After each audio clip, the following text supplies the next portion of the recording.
ফের মানবিকতার পরিচয় দিলেন সিভিক ভলেন্টিয়ার গৌতম চৌধুরী। এক মুমূর্ষ রোগীর হারিয়ে যাওয়া টাকা পেয়ে তিনি ফিরিয়ে দিলেন। জানা গিয়েছে, পুরাতন মালদা থানার শাহাপুর শিব মন্দির এলাকার এক বৃদ্ধ জ্বর নিয়ে মালদা মেডিকেল কলেজ হাসপাতালে ভর্তি রয়েছেন। সঙ্গে রয়েছেন তার স্ত্রী সুমিতা সিংহ। স্বামীর ঔষধ কেনার জন্য বাড়ি থেকে নগদ 3,500 টাকা নিয়ে এসেছিলেন। সেই সময় মালদা মেডিকেল কলেজ হাসপাতালে তার টাকা হারিয়ে যায়।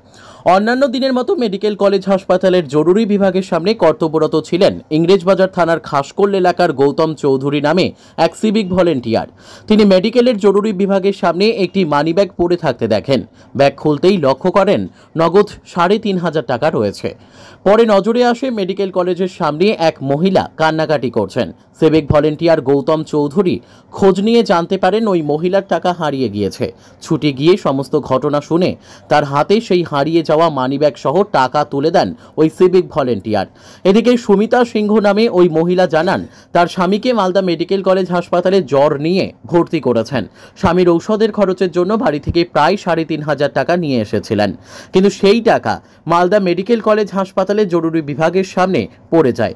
আজকের দিনেও কেউ টাকা পেলে ফিরিয়ে দেবে তা ভাবতেও পারিনি। আমি মালদা জেলা পুলিশ প্রশাসন সহ ওই সিভিক ভলেন্টিয়ারকে অসংখ্য ধন্যবাদ জানাই। পুলিশ সূত্রে খবর, বছরখানেক আগে ওই civic volunteer Malda medical college হাসপাতালে কর্তব্যরত অবস্থায় এক রোগীর হারিয়ে যাওয়া প্রায় 8,500 টাকা পেয়ে তাকে ফিরিয়ে দিয়েছিলেন। এই ব্যাপারে সিভিক ভলেন্টিয়ার গৌতম চৌধুরী বলেন, একজন গরিব মানুষের হারিয়ে যাওয়া টাকা ফিরিয়ে দিতে পেরে খুব ভালো লাগলো। হসপিটালে ছিলাম, টাকাটা পড়ে গেছিল, পুলিশটা ভালো তাই আমাকে দিল। 3,000 ছিল কি কতটি ছিল ওরকমই ছিল। আমি মিথ্যা কথা বলতে পারবো না। কি করতে? আমি ভাত দিতে এসেছি, রুগীর কাছে থাকতে এসেছি।